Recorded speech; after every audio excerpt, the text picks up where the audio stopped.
Hello বন্ধুরা, কেমন আছো তোমরা? আশা করছি তোমরা ভালো আছো। আর রূপাস ওয়ার্ল্ডে তোমাদের সবাইকে ওয়েলকাম। আর সকাল সকাল উঠে পড়েছি। তো দেখো, রিওর পাপা উঠে রিওকে এখন মাসাজ দিচ্ছে যাতে ও তাড়াতাড়ি উঠে যায়। কিন্তু এত সুন্দর ম্যাসাজ দিলে আর কি ছেলে ওঠে? আরও ঘুমিয়ে পড়বে। তো যাই হোক, ওরা বাপ ছেলে যা করছে করুক। আমি চলে এসেছি রান্নাঘরে। দুধ গরম করা হয়ে গেছে, ভাত বসানোর জন্য সব জোগাড় করে নিয়েছি। আর এখন বসাচ্ছি চা। আমি চেষ্টা করি যে সকালের চাটা সবাই মোটামুটি একসঙ্গে খাই, কিন্তু কোনো দিনই হয়ে ওঠে না।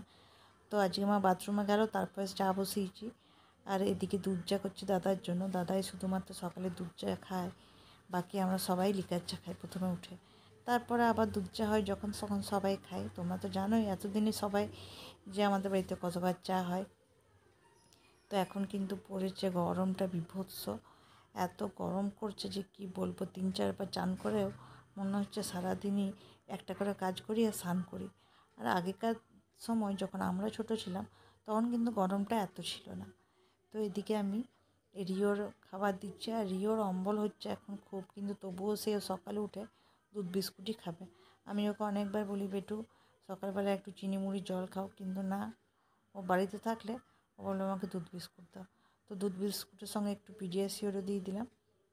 আর আমরা ছোটোবেলায় যেমন মা যেটাই বলতো সেটাই খেতাম ভয় করে। এখনকার দিনের বাচ্চারা তো তা নয়। এখনকার দিনের বাচ্চারা খুব চুজি হয়ে গেছে।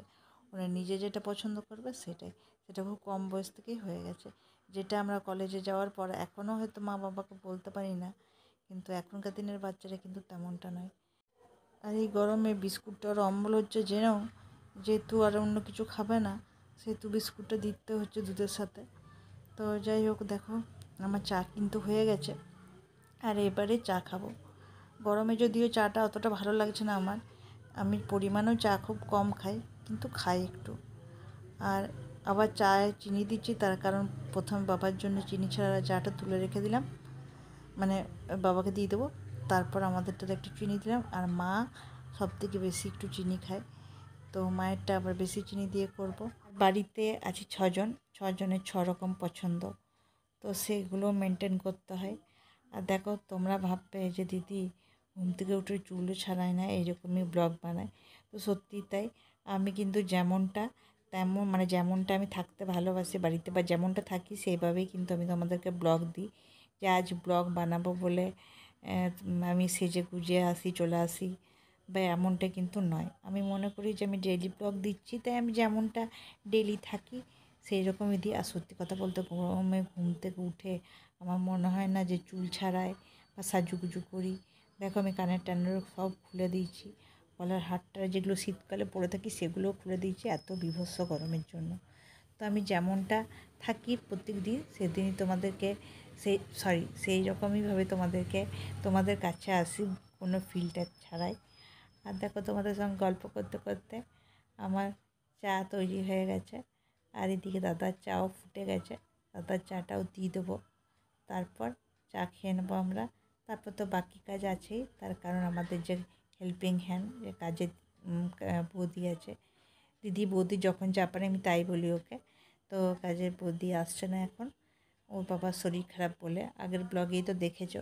আর কাজের বৌদি না এলে আমাদের প্রচণ্ডই কষ্ট হয়, কেন এত কাজ থাকে, তার সঙ্গে একটা ছোটো বাচ্চা।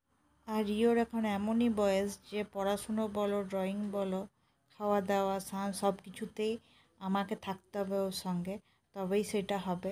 আর কাজের বৌদি না হলে রিওর ক্ষেত্রে খুব অসুবিধা হয়ে যায়, ওকে আমি সময় দিতে পারি না, যেহেতু বাড়িতে কাজগুলোও করতে হয়।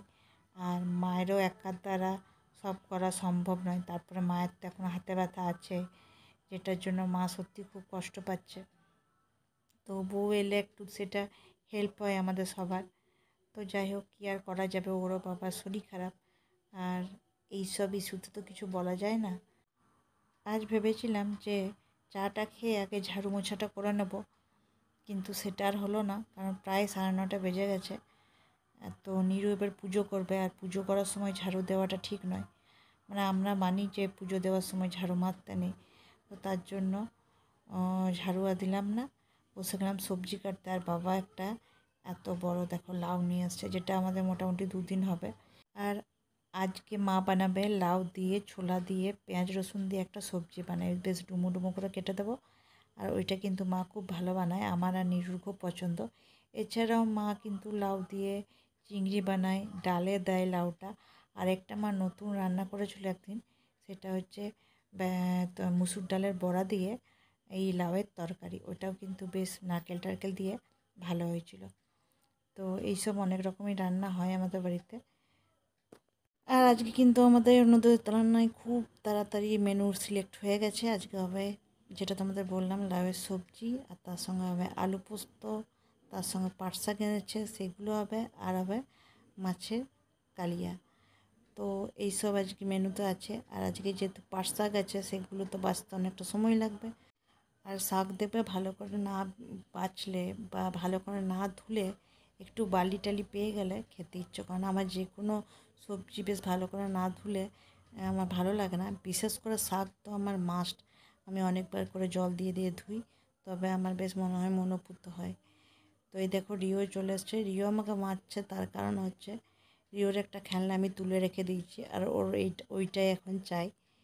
তো সেই জন্য আমার কাছে বলছে যে মাম্মাম সেই খেলনাটা আমাকে দাও।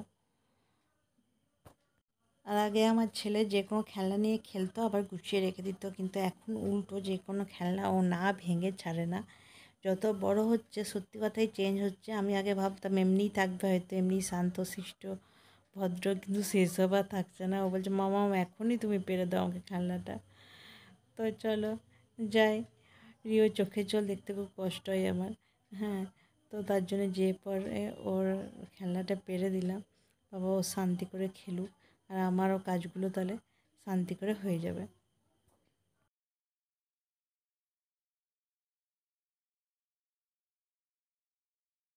আর সবজি কেটে বাসন ধুয়ে আমি এখন বসে পড়েছি ছাতুর শরবত নিয়ে। তার কারণ এই গরমে আর মুড়ি, রুটি, ভাত টিফিনে খেতে ইচ্ছা করছে না। তো এখন প্রায় দিনই আমি এই ছাতুর শরবতই খাই। আর ছাতুর শরবতটা চিনি আর নুন দিয়ে বেশ ভালোই লাগে খেতে।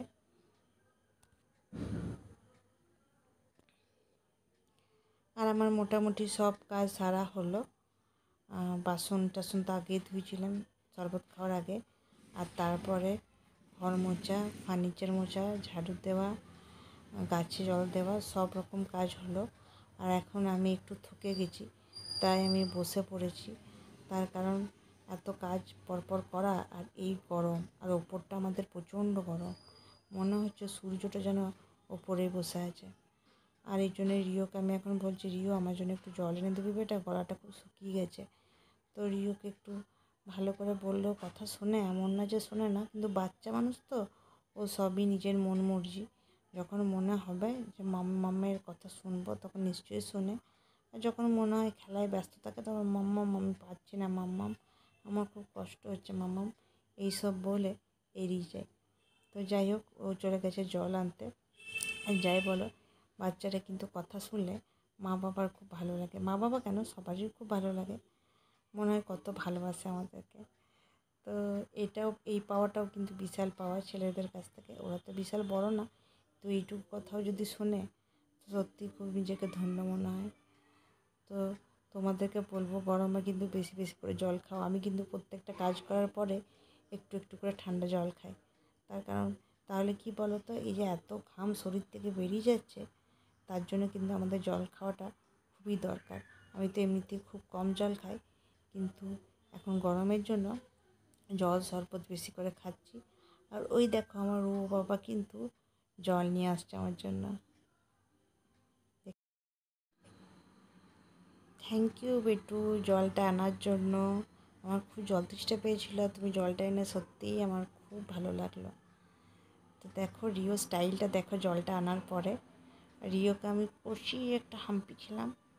আর তারপর এই জল খেয়ে যাব আমি এবার স্নান করতে।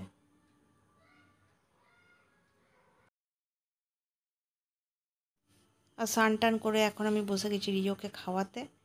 তো রিওর খাওয়া হয়ে গেলে আমিও খেয়ে নেব।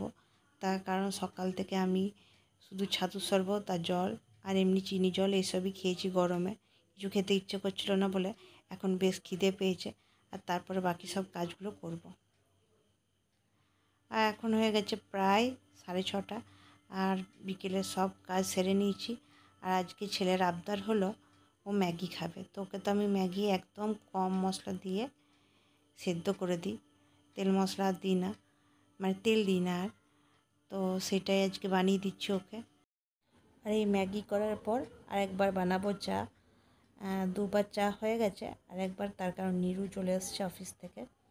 তো যাই হোক, আমার তো ম্যাগি তৈরি হয়ে গেছে দেখো। তো এবার এটা রিওকে দিয়ে দেবো। আজ রিও বলেছে আমি নিজে নিজে খাবো, তো নিজে নিজে খাক। তো যাই হোক, আজকের ব্লগটা আর বাড়াবো না। আশা করবো তোমাদের এই ব্লগটা ভালো লাগবে। ভালো লাগলে প্লিজ কমেন্ট করো, লাইক করো, সাবস্ক্রাইব করো আমার চ্যানেলটা। সঙ্গে থেকো, কোনো দোষ ত্রুটি থাকলে ক্ষমা করো। তো পরের ব্লগে আবার তোমাদের সঙ্গে দেখা হচ্ছে, ততক্ষণের জন্য টাটা।